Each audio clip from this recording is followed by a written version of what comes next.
And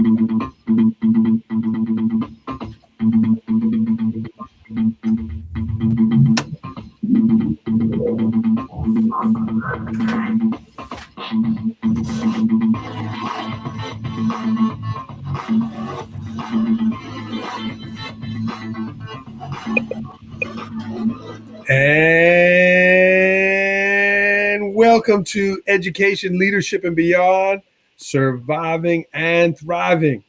My name is Andrew Murata, host of the program, and it is show number 108. Thank you so much for joining us this afternoon. If you're watching live here on Facebook, we will be taking it to social media. We'll be taking it to Voice Ed Radio Canada and Disrupt Ed TV and iTunes after we post it. But we are live on Facebook right now. As we say each week, if you are watching live, please leave us a question or a comment regarding the show, and certainly for me or our guest be joining us here today. Very excited, very special. We have Meghan Redmond from Alaska joining us. She took time out during her school day. She's in school right now and was able to meet us during her lunchtime fitness in. But I had a chance to see Meghan and meet Meghan this summer at the National Principals Conference in Boston. She is the National Association of Secondary School Principals Assistant Principal.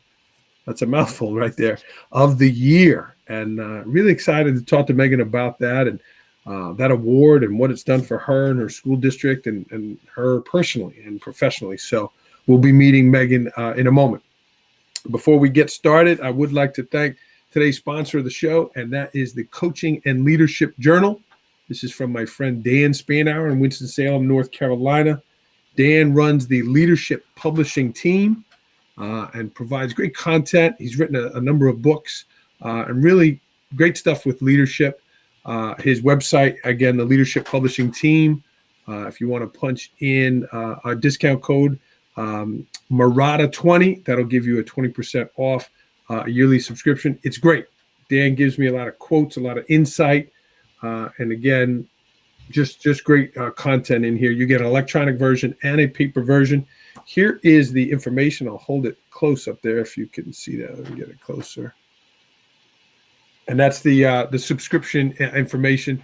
Again, the Coaching and Leadership Journal from the Leadership Publishing Team, Dan Spanauer. This is a great resource, so I do certainly recommend you check that out. And again, punch in that code Murata20 and you will get a 20% discount. So it's Monday of Thanksgiving week and just a great time of the year, right? The temperature's changing.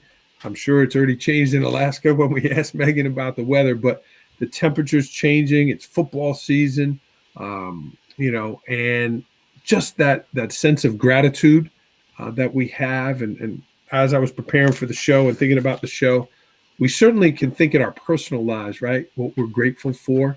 But I was thinking in education, right? What am I grateful for with some things in education? And I started with going the extra mile, right? We always students enjoy when people go above and beyond. So doing more than expected. Number 2, growth mindsets. I'm grateful for educators and school leaders and students that kind of have that I can attitude, or let me try attitude, or what if attitude. Sometimes when you're looking at trying things or doing things differently, people give you reasons not to do things. I like to look at things and say, why not? Or how can we? Or what if? So those growth mindsets. How about persistence? Being grateful for persistence. Those kids and teachers coming to school every day, giving their all, bell after bell, class after class, being persistent and climbing that mountain, right? We're on a journey here, and I always admire that in my staff and students. Lastly, relationships. Relationships. Think of those great teachers you had in your life, people that impacted you. I can't wait to talk to Meghan and hear about her impact on her school and her students there. But what a great opportunity we have in education to build those relationships and constantly meet people, right? People that we're working with, people that we're educating, kids and families. And the last thing I have on there that I'm grateful for in education, right? We don't get a bonus check at the end of the year, us educators, But what we do get is graduates that come back and thank us, students that we've impacted their lives that come back to say thank you. Or we see that kid get a job or go to that school they wanted to, and you know that you wrote them a letter of recommendation, that kind of stuff, right? So I call that the bonus. It's not a bonus check, but it's a bonus of knowing that you impacted that kid's life. So just some things that I am grateful for uh, in my world of education. And I do want to welcome in our guest right now. And there she is from her office in Alaska. Hey, Megan, welcome to the program. Hi, thank you for having me. I appreciate you making time out during your day. I was trying to do the math with the time change, and here you are working during the day on your lunch hour, jumping on a podcast. Well, I'm really happy to be here, and hopefully our internet holds out. If I have to drop out because our internet is overloaded, I'll be back. I promise. Okay. That's one of our challenges in rural Alaska is having dependable internet. Well, you sound good and you look great, and we're really grateful that you're joining us. Megan is the assistant principal at Chief Ivan Blunka School in New Stuyahok. I think I got that right. And she's also the National Association of Secondary School Principals Assistant Principal of the Year. Megan, you heard the opening concept, and before we jump into you right away, what are some things that you are grateful for here on this Thanksgiving week? Oh, there's definitely lots to be thankful for. The first thing that popped into my head is all the happy, smiling faces that come into our doors every single day, our students. This morning we started our Thanksgiving week out with, I hid a bunch of turkeys around the school, and the kids have been bringing them in as they find them for little prizes. When they come in, they're so excited, and so it's really fun to see those smiling faces. And so that's one thing I'm grateful for. And then the other thing I'm really grateful for is all of our wonderful staff members that are that dedicate every single day, every minute to our students during the school day and long after the school day. And in my personal life, I am really thankful for mail. I had a big stack of boxes on my desk today from the post office. Out in rural Alaska, we don't get mail every day, and so it's real fun when mail comes. And we don't have a store, so the mail is pretty much how everything we need comes. So it's almost like Christmas when the mail actually comes around here. Wow. How often does the mail come? Typically 2 or 3 times a week. Wow. Sometimes less. Sometimes we can go a couple weeks without any mail if the weather's bad. It really varies, but typically 2 or 3 times a week. And then, of course, I'm really thankful for my family, even my little 9-month-old who is teething and not sleeping very much at night. But I'm still very, very thankful for all of them. Wow. And that's great. And I'm looking forward to learning more about your school and your family as we talk here. Megan, tell us a little bit about your journey, right? I announced about your award here. Tell me about your education journey. How did you get out to Alaska, and kind of a little bit about yourselves to introduce yourself? Okay. Well, I am originally from Beloit, Wisconsin. I did my undergrad at the University of Wisconsin, Eau Claire. And after I graduated from there, I taught in rural northern Wisconsin for 3 years. I taught elementary school in Baldwin, Wisconsin. And my husband and I were just kind of ready for a big change in our lives. And we were at a good point to make a big change. We didn't have a house or kids or anything like that yet tying us down. And I saw an ad in the paper for a job fair in Minneapolis, which was only about an hour away from where I was working. And so we thought, hey, why not? It was a job fair for all Alaska school districts. And so I went to that job fair. I went to about 6 different interviews at that job fair. And 2 weeks later, I got a call back and I had a job. And so the first community that I moved to in Alaska was called Twin Hills. And a lot of people say thought I was crazy for making this huge change. The community was called Twin Hills. It was a community of 80 people, the whole community, 80 people, off the road system in Alaska, right on the Bering Sea, kind of in the Bristol Bay area of Alaska. Wow. And the school I taught at was, we had 2 teachers, myself and one other teacher, teaching kindergarten through 8th grade. So my job, my first year there was I taught 4th grade through 8th grade, everything. I had those students all day. We taught all subjects. And then my second year there, the principal left and the district wanted someone who had been there to help run the school. So I became the lead teacher the In next your year. in your second year. Yep, in my second year in Alaska. So as lead teacher, I had all the site administrator duties, as well as teaching those same 4th grade through 8th graders all day long still. And then on top of that, I started working on my master's so that I could get my educational leadership master's degree, doing all of that online, obviously, since there's no university out in Twin Hills, Alaska. Twin Hills was a really special place, special in a wonderful way. Like I said, it was tiny. There was only 80 people in the whole community. We had about 20 students in the school. It's right on the ocean, right on the Bering Sea. There's no stores in Twin Hills. All there is a post office and the school. And so we had to adapt to our new environment very quickly. Yeah. And Megan, let me jump in. You went out there sight unseen. You took the job without seeing anything. I had never been to Alaska. I'd only been on an airplane once in my whole life before that. Wow. And yeah, my husband and I and our dog flew out to Twin Hills sight unseen. And it was funny. The superintendent at the time that hired me told me that if I went to Twin Hills for just 1 year, I could have my choice of any other school in the district the next year if I didn't like it. And then I stayed in Twin Hills for 6 years as the lead teacher. Wow. And I absolutely loved it. But after 6 years, we were about ready to have our second child. And I just couldn't do the lead teacher and teacher all day long. And then into the evening, as much extra time as it took. So I transferred to another school in our district, to Chief Ivan Blanca School, where I am now. And here I'm the assistant principal. On top of being assistant principal, I'm also the school counselor. I'm also our senior advisor, our student council advisor, and of course, all the other duties as assigned, whatever needs to get done. And so I've been in our district in rural Alaska for 10 years.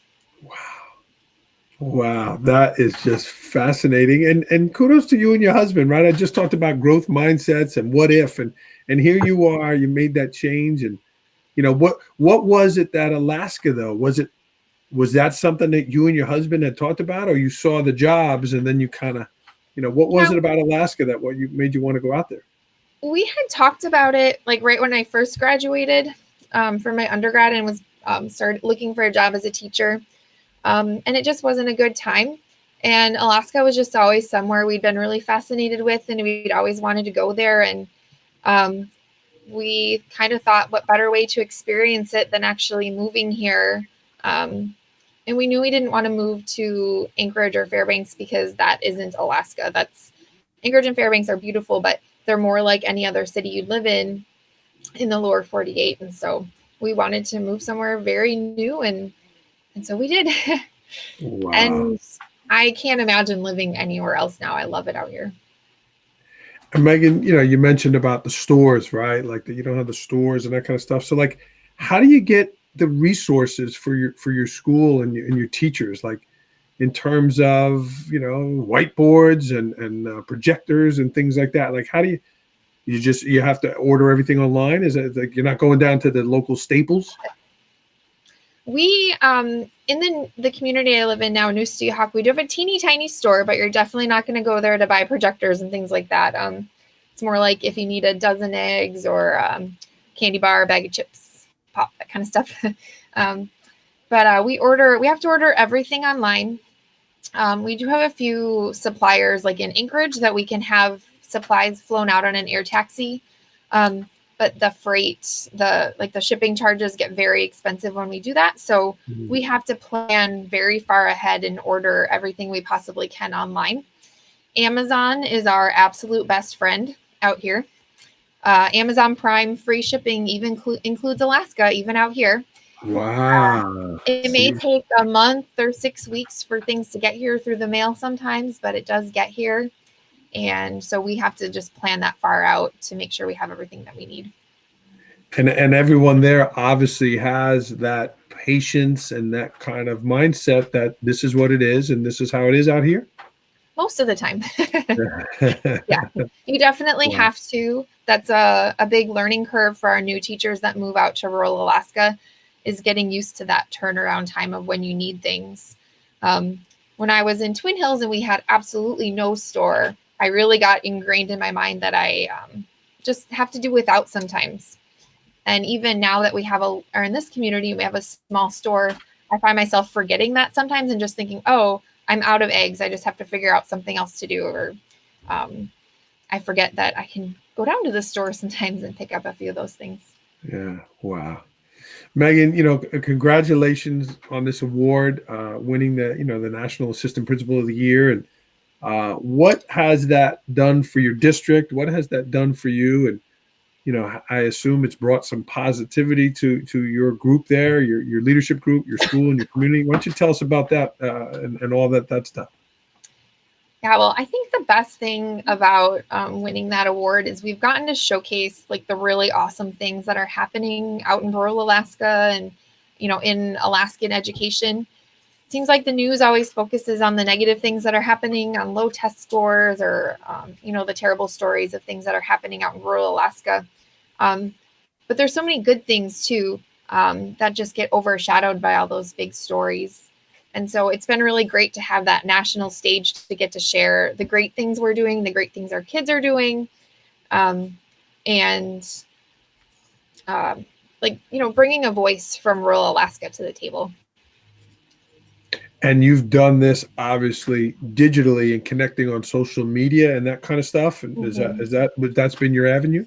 Yeah, a lot of it, through NASSP, I've gotten to write blog posts and host Twitter chats and, being at the conference in Boston, all of those platforms I've had to share our school story. And is this something that you brought to your school leadership and your district to say like, hey, I want to do this. This is important because is that something that you brought to them, or did someone challenge you or spark you to do that? Well, most of it has kind of been, by winning, I won the state assistant principal of the year award. And so because of that, I was able to apply for the national award. And, in my application, I talked about the things we were already doing at our school. And so, I guess we've kind of, as a team with me and the principal and our district, we've been able to share that. Yeah. Well, good for you and good for getting that voice out there. And that's some journey. Is this now something that you've taken on as part of your leadership role to attract teachers out there? You were telling me a little bit about like kind of the housing and that, you provide housing for teachers as part of the incentive to get out there. But is that a role that you've taken on? A little bit, yeah. We kind of approach it as a team. I do help with recruiting for our district as a whole and not just our school site. So in the past couple of years, I've gotten to go to some of our job fairs that we go to help recruit teachers. It's definitely a challenge in rural Alaska to attract and hire and keep our highly qualified teachers. So you mentioned like our teacher housing, rural Alaska, it's definitely a challenge to find rentals. So our district, we have teacher housing provided for all of our teachers at a subsidized rate. At our school, we've really focused on like working as a team with all of our teachers and helping that kind of positivity and being sort of, we kind of call ourselves a big dysfunctional family. Just because our teachers are away from their families out here in rural Alaska, it's really expensive to travel. They don't get to see their families very often. And so we find ourselves being family for each other a lot. We have a pretty rock star staff right now. I think it was I guess it was 2 school years ago now. We actually had 100% teacher retention, which is basically unheard of in rural Alaska, which we're very, very proud of. And last year we only had to hire one new teacher. We had only one teacher leave last year. And our new teacher. Where do they go, Megan? Are they going somewhere else in Alaska, or most people going down to the lower 48 that they went to Alaska and they moved back? Like, yeah, where are they going?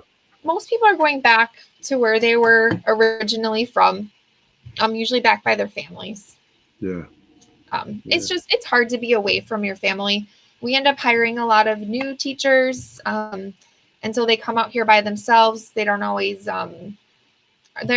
prepared for that huge change of not being around, your family. When I moved out here with my husband, and so I had that support. And now I have my own kids, and so this is where we feel like our family is. But it's really different when you come out here by yourself.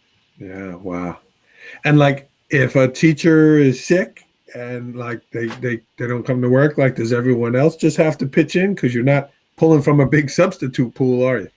Yeah, out in rural Alaska, we don't have like certified teachers as substitutes. We have community members that come up and sub in the classrooms, and then the teachers prepare lesson plans that will work for that situation. Okay. Megan, how about you professionally? Again, you just won this very prestigious award.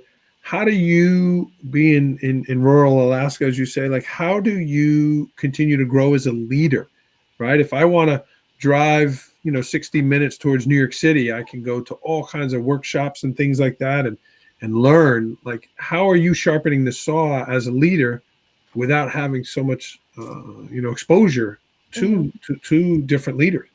Yeah. So one thing I get to attend in person every year is our Alaska Principals Conference, and I'm lucky to be on the planning committee for that for the last 2 years. So I've gotten to help kind of shape that direction of that a little bit, and that is an amazing conference to get to go to in person and hear amazing speakers and get to connect with other principals from across the state. Myself and my principal, we really collaborate a lot and help each other continue to grow and become better leaders.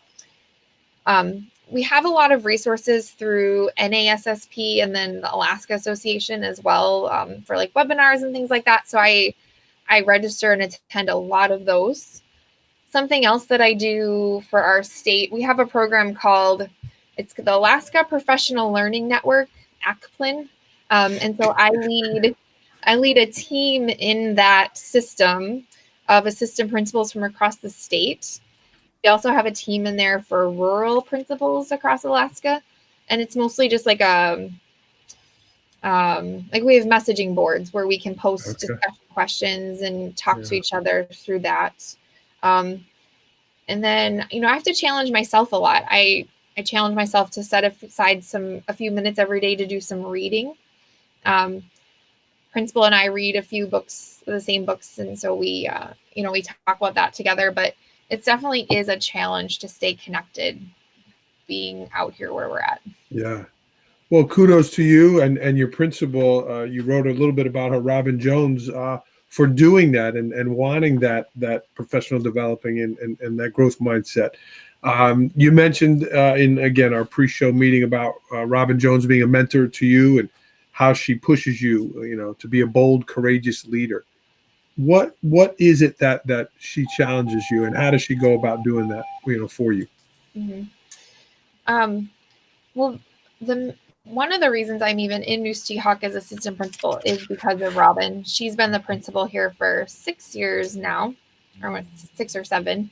And when the assistant principal position opened up, she asked me if I would be interested in, transitioning into this position.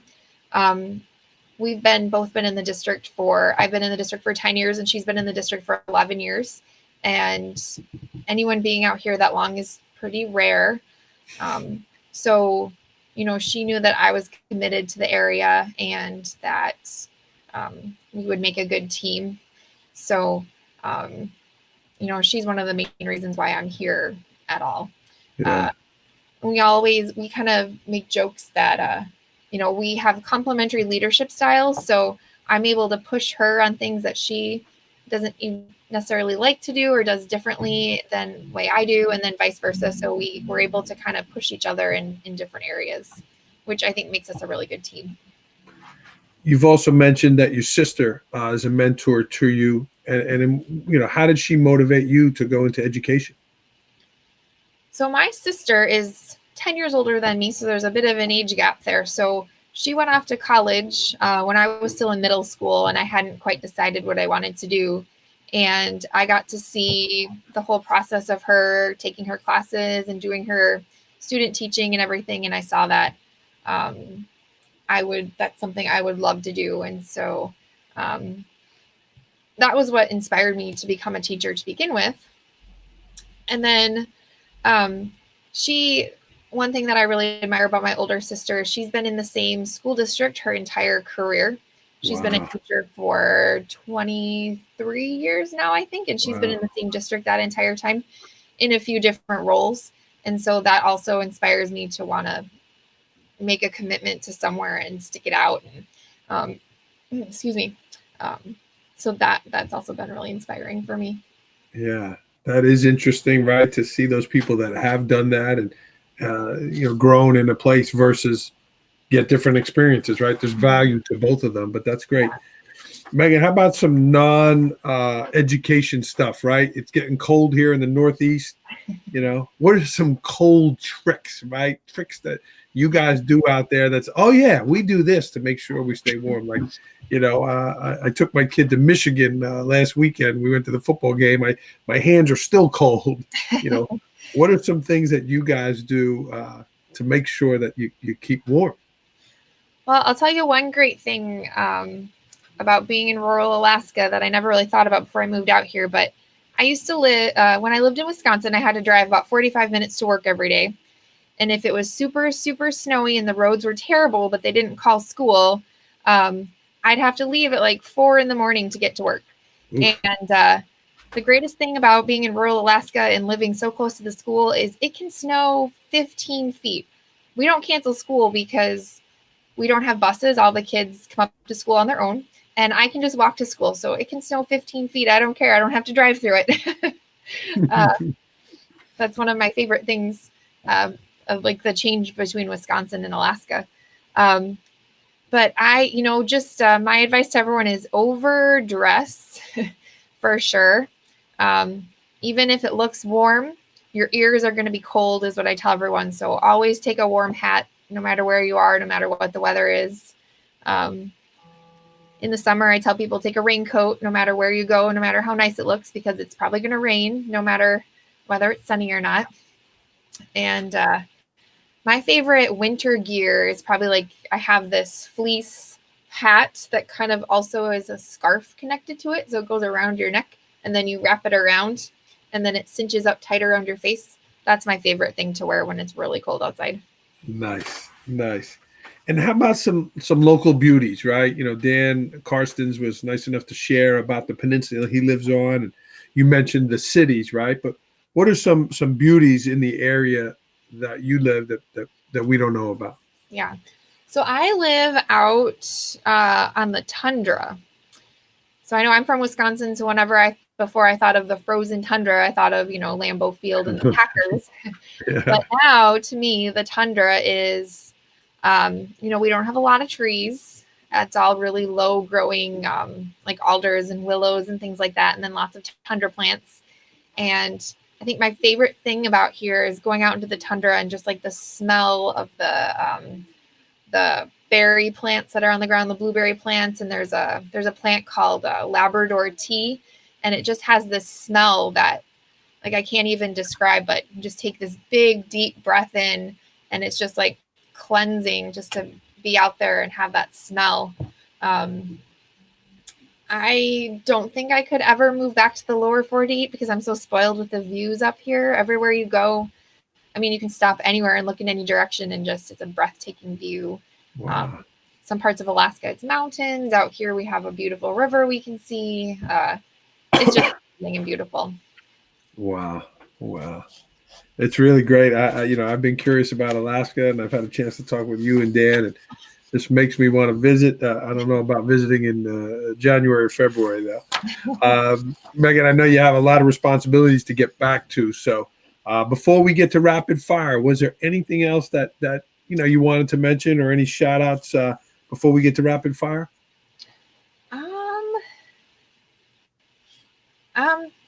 I can't think of anything. Okay, that's okay. We'll put it out on social media afterwards, and Okay. you can and certainly connect with people there. All right, rapid fire, so you can get back to your assistant principal duties. Okay. Are you ready? Yes, I'm ready. All right, last book you read. I'm currently reading Hacking School Discipline. Yeah, So I'm really excited to finish getting through that. I'm a busy. I got 3 kids at home, so I don't have a lot of time to read, but I try and carve a little bit of time out every single day to read. And you're dealing with pre-K kids who poked each other versus high school kids who might be doing some more serious stuff. Yeah. Wow. Last movie you saw? Last night I watched Jurassic Park with my 3-year-old. But again, I'm a mom, and so I haven't been to a movie theater in a really long time. But the last movie theater movie I saw was the 10th anniversary of Twilight last year when my principal and I went to the principal's conference in Anchorage. Wow. That was our fun night. Was your kid scared with Jurassic Park? Oh, no. He's obsessed with dinosaurs. Oh, he was wow. telling me all the names. And Wow. You have Netflix there, obviously. You can get Netflix. I mean, you can, but the thing about rural Alaska is there's no such thing as unlimited internet. So we have to limit our streaming a lot. Favorite place to travel outside of Alaska? Oh, outside of Alaska. Well, I jotted down my favorite place to travel to in Alaska is Homer, which is down by where Dan lives on the Kenai Peninsula. Okay. That's where we spend our summer every summer. But outside of Alaska, I'd have to say Hawaii. Nice. Something that motivates you? Something that motivates me is like seeing that aha moment on my students when we're on a trip or we're at school and they just finally like get something that always really motivates me to keep going. Nice. That's one of those things we're grateful for. How about a pet peeve of yours, Meghan? Well, the first thing that popped in my mind is I do a lot of traveling. And so when people are using their phones or like their iPads and they don't use headphones, that drives me crazy. Oh, me too, right? Like, do you not hear how loud that is? Like, what are you doing? Exactly. Yeah, I'm with you on that. Best purchase under $100 that has had a great impact on your life? Well, 2 things popped into my head when I saw this question. First thing is I have this teeny tiny power strip that I take with me when I travel so that I have extra plugins in hotel rooms. That was a really good investment. And then I have this like waterproof duffel bag that I use when I travel that is life-changing. When you travel in rural Alaska, you're on dirt runways all the time and out in the weather. And so it's really important to have a really good travel bag that's waterproof. Something about Meghan Redmond that people do not know about? Something that I'm really good at that a lot of people don't know about is I'm a good singer. I'm a soprano, and when I lived in Wisconsin, I sang solos at our church every single weekend. But I haven't done that since I moved to Alaska, so not a lot of people know that about me. Well, now in your music program, I'm gonna have to get you involved with the music teacher there. If you had a billboard out in rural Alaska with a message that you could put on it, what would that message be? I think it would be our school hashtag. We go the Eagle Way. That's our school hashtag. So we've been working really hard the last couple of years to get our students and our community and everyone using it. And so the Eagle Way. Cool. A short-term goal of yours, professional or personal, 3 to 5 months. Personally, I'm trying to get all my pictures organized and printed. I take lots of pictures of my kids and at school, and they're mostly stored on my phone, and I really need to get them off my phone and printed on pictures or on paper in books. So that's a personal goal of mine. And then a professional goal of mine is to do a lot more reading. I have a huge stack of books that I've bought that I really want to read that I have not had time to get to that I really want to get reading on. Yeah, right. Kids in school, it's hard to. I remember my principal back when his kids finally were older. He went on summer vacation and he said to me, "This was the first time I read a book on the beach in 20 years." So I'm with you on that. How about a long-term goal, 3 to 5 years? Oh gosh, that one's harder. Probably long-term goal is we've been working really hard on providing a lot of extra opportunities for our students and like outside of our community. And so I've been working on building partnerships to strengthen or, to build those opportunities for our students. So I think that's something, it's a long-term goal I'm working on, is building more partnerships that will benefit our students. Awesome. And if we can help you with that in any way, through the program or through social media, would love to connect maybe a school in New York with a school in Alaska. Maybe we could set something up to do something like that. I know you have a passion outside education too. Ash and Piper is a small little business you got going. Tell me a little bit about that quilting passion of yours, and where did that come from? So when I moved to Alaska, well, one of the things I liked about the idea of moving to Alaska is simplifying things. And so when we moved to rural Alaska, I found myself with a lot more free time at first. That has slowly fallen away over time with kids and whatnot. But so I taught myself how to quilt when I moved up here, and it's just become a hobby of mine that I love to do. That's really relaxing.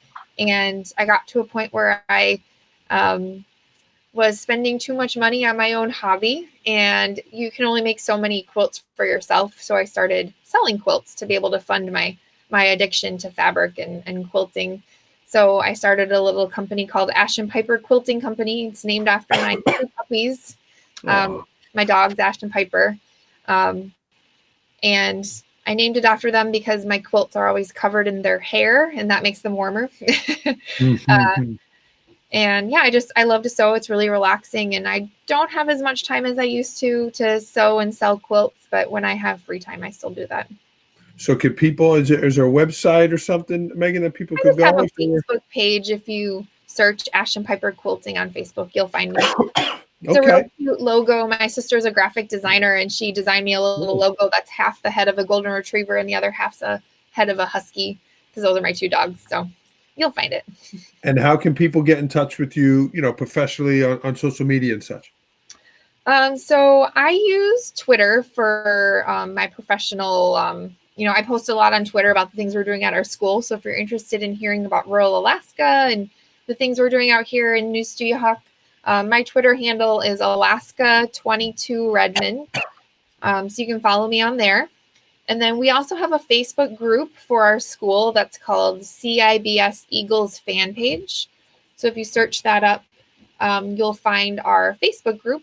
And that's where myself, the principal, our teachers, our community members, all post about the events and things that are happening up at our school. Megan, you've done a great job. And again, I know you got to get back to your real job here on your lunchtime. How about a favorite quote, Megan, and a book recommendation for people listening? Sure. My absolute favorite professional book is definitely Hacking Leadership. Joe Sanfilippo came up to the Alaska Principals Conference 2 years ago. And that book was definitely a huge influence on the things that we've been doing at our school for the last couple of years. And fun fact, my older sister went to college with Joe. So that was kind of a cool connection we made when he came up here to Alaska. Yeah. And then my favorite quote that inspires me in lots of different arenas of my life is, and I actually made a poster of this my first year teaching, and I still have the poster up in my office. Don't be afraid of death, Winnie. Be afraid of the unlived life, from Tuck Everlasting. That's my inspirational quote that I always have up no matter where I am. You did a great job. This was Meghan Redmond, everyone, in Alaska. Got to head back to school now. Megan, I wish you and your family a wonderful Thanksgiving. And thank you so much for the time here on Education, Leadership, and Beyond. All right, great. Thank you for having me. Megan, stay on the line a minute. We're going to cue this music up. Hang tight. I'll be right back with you here in a moment. And we're going to sign off, everyone. This is Andrew Marotta here on Education, Leadership, and Beyond. I am at Andrew Marotta 21. If I could help you in any way, don't hesitate to reach out. And thanks so much, everyone, for tuning in. Thanks, Megan.